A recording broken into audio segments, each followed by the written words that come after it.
എറണാകുളം ജില്ലയിലെ അസംബ്ലികളാണ് അനലൈസ് ചെയ്യുന്നത്. അതിൻ്റെ ഫസ്റ്റ് അസംബ്ലി ആലുവ.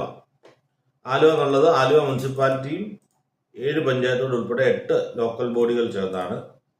അതിൻ്റെ പഞ്ചായത്ത് തെരഞ്ഞെടുപ്പിലെ റിസൾട്ടിലേക്ക് പോവാം.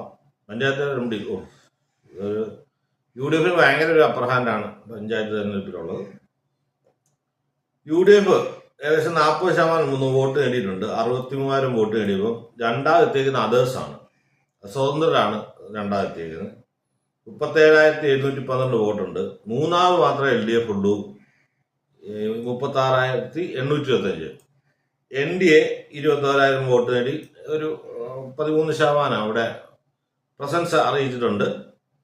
അപ്പോൾ എന്തായാലും നോക്കുകയാണെങ്കിൽ യഥാർത്ഥ ഈ സ്വതന്ത്രരിൽ LDF സ്വതന്ത്രർ കാണും, ചിലപ്പോൾ UDF സ്വതന്ത്രർ കാണും. എന്നാലും പാർട്ടി ചിഹ്നത്തിൽ മുന്നണിയിൽ ഇല്ലാണ്ട് മത്സരിച്ച് അത്രയും വോട്ട് നേടുക എന്നുള്ളത് കുറേയൊക്കെ ഇൻഡിപെൻഡൻ്റ് ആയിട്ട് നിൽക്കുന്ന അസിങ് ചെയ്യുന്ന വോട്ടേഴ്സാണ്.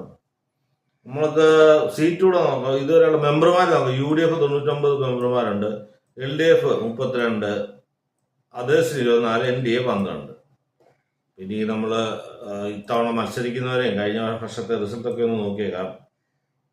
2011 മുതൽ കോൺഗ്രസിൻ്റെ അൻവർ സാദത്ത് വിജയിക്കുന്ന മണ്ഡലമാണ്. 2016 അദ്ദേഹത്തിനാണ് ജയിച്ചത്. 2011-ലും 2016-ലും പിന്നെ 2021-ലും അദ്ദേഹം തന്നെയാണ് ജയിച്ചത്. ഒരു കോൺഗ്രസിന്റെ കുത്തക മണ്ഡലം എന്ന് പറയാം. BJPക്ക് ഒരു 16,000 വോട്ട് കിട്ടുന്നുണ്ട്, LDFന് 2ാം സ്ഥാനമാണ് കിട്ടുന്നത്. അപ്പോൾ അൻവർ സാദത്താണ് ഇത്തവണ മത്സരിക്കുന്നത്.